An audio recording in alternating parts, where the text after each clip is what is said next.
Ya, kita senang sekali bisa dihadiri oleh panitia R20 yang merupakan rangkaian dari acara 1 Abad Nahdlatul Ulama.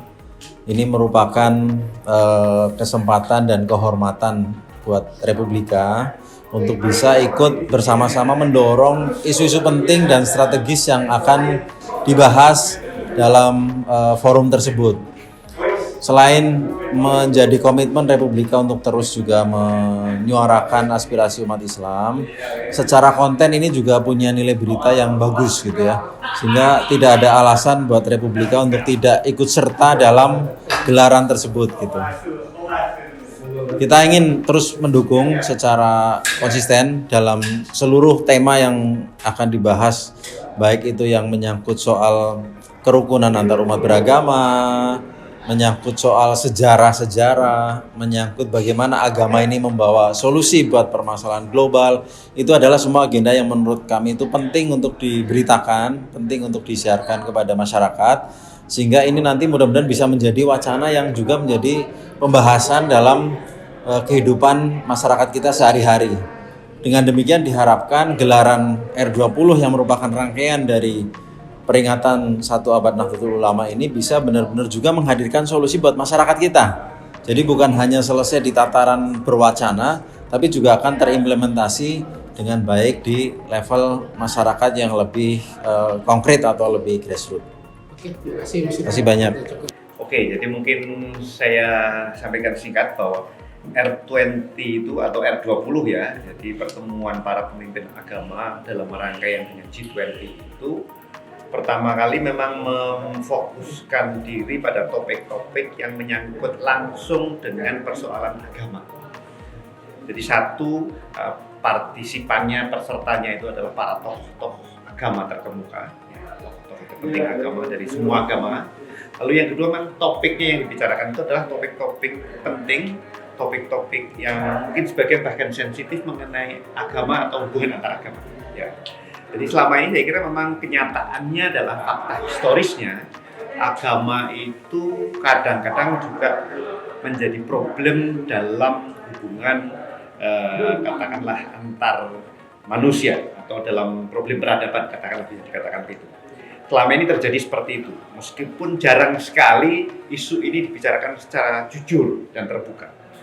Selama ini forum-forum dialog antar agama itu seringkali menghindari bicara hal-hal yang sensitif itu, jadi lebih banyak hal-hal positifnya. Jadi memang tapi forum R20 ini mencoba memberanikan diri untuk mengambil topik-topik yang sensitif. Misalnya satu topik utama di sini adalah membicarakan mengenai isu kepedihan-kepedihan sejarah, jadi historical grievances yang pernah terjadi dalam hubungan antar agama.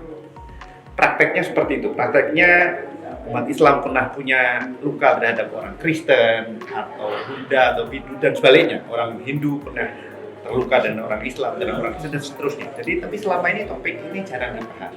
Nah, R20 ingin mengajak para pemimpin agama itu berbicara mengenai problem-problem secara jujur, secara terbuka bahwa memang pernah ada hubungan-hubungan yang katakanlah menimbulkan luka ya dalam hubungan antara agama itu.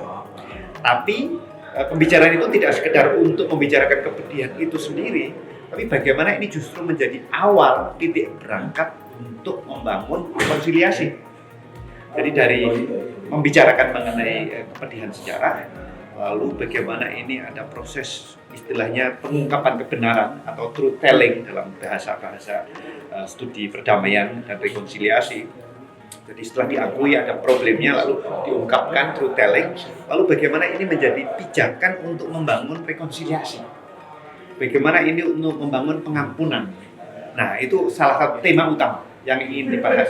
Jadi kita melakukan refleksi masa lalu dan kekinian hari ini mengenai problem-problem yang terjadi antara agama, tapi sekaligus bagaimana ini dijadikan sebagai pijakan awal untuk membangun rekonsiliasi dan perdamaian. Nah, itu topik satu pertama yang dibahas ya. Lalu yang kedua, kita juga ingin mencari nilai-nilai luhur ya dari semua agama ini. Ya, kita ingin rumuskan, para pemimpin ini diminta untuk apa kira-kira nilai-nilai yang bisa menjadi platform bersama untuk membangun perdamaian yang abadi ke depan. itu terinspirasi juga dari agama, karena kita yakin agama itu kan punya potensi-potensi nilai luhur yang luar biasa. Nah, itu yang menjadi basis untuk ke depan.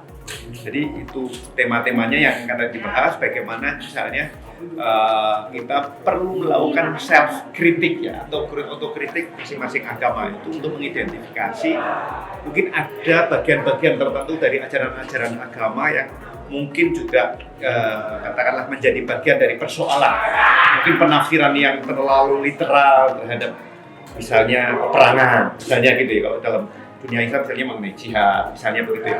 Dalam doktrin yang lain mungkin dalam agama Hindu, dalam agama Kristen, dalam agama Katolik ataupun Buddha, itu hal-hal seperti itu diminta untuk melakukan refleksi bersama.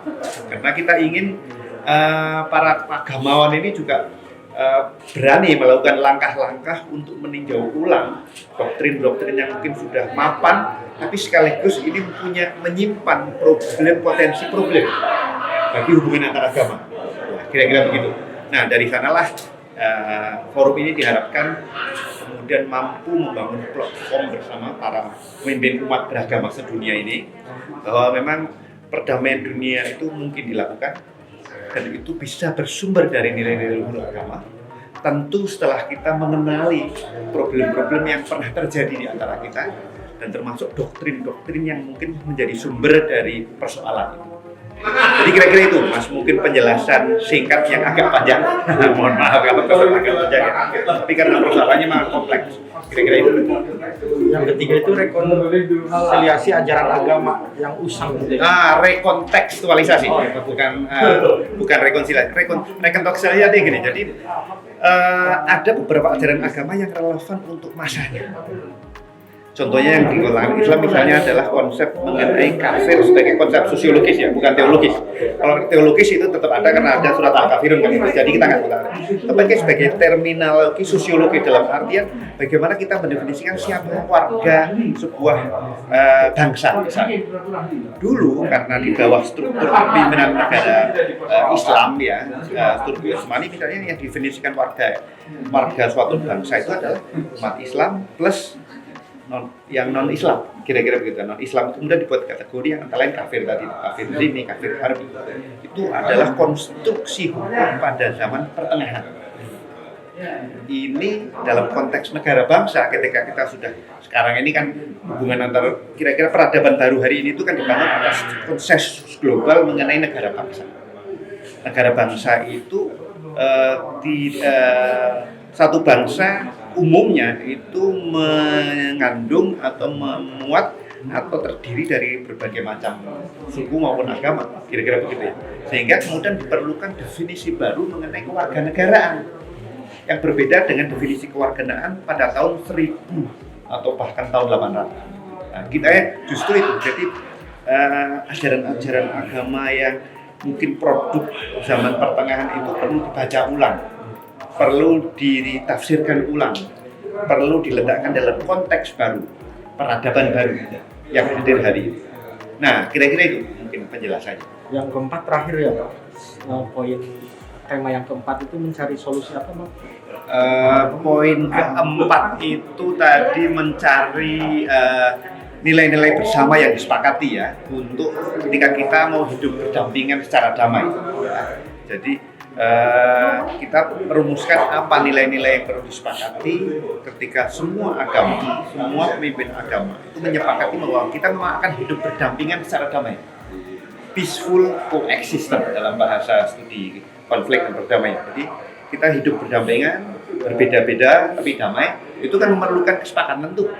Biar kita hidupnya bertetangga tapi tidak berbeda keyakinannya, berbeda ibadahnya, tapi nggak ada masalah. Nah, itu justru memang kita memerlukan kesepakatan mengenai nilai-nilai yang kita sepakati, yang dijadikan sebagai pijakan untuk hidup damai, berdampingan, berbeda-beda tapi berdampingan. Nah, itu yang ingin justru kita gali dari agama, karena agama punya nilai-nilai luhur, artinya gitu ya. Karena ketika nilai agama difahami sebagai nilai moral, nilai spiritual, maka dia bisa melintasi batas-batas yang berbeda itu. Karena agama tidak hanya dilihat sebagai identitas yang membedakan, tapi di tingkat nilai dan moral ada yang beririsan. Misalnya bahwa kita sama-sama mendukung, mendorong keadilan. Misalnya begitu ya, kita mendorong terwujudnya perdamaian. Dan itu hampir semua agama saya kira memiliki nilai-nilai itu. Meskipun dalam perjalanan sejarahnya kadang-kadang pernah mengalami penafsiran tertentu yang kemudian menjadi basis untuk konflik, untuk perang. Itu pernah terjadi. Tapi Forum R20 ingin mengajak semua pemimpin agama untuk memikirkan ulang. Jadi bahwa ini agama bagaimana caranya menjadi sumber solusi peradaban. Justru bukan menjadi sumber problem peradaban. Peringatnya. Sangat terima kasih banyak Pak Kiai. Pak, sedikit lagi dari poin yang Bapak bahas tadi ya. Kira-kira bagaimana cara Indonesia mencapai resolusinya? Mencapai resolusinya.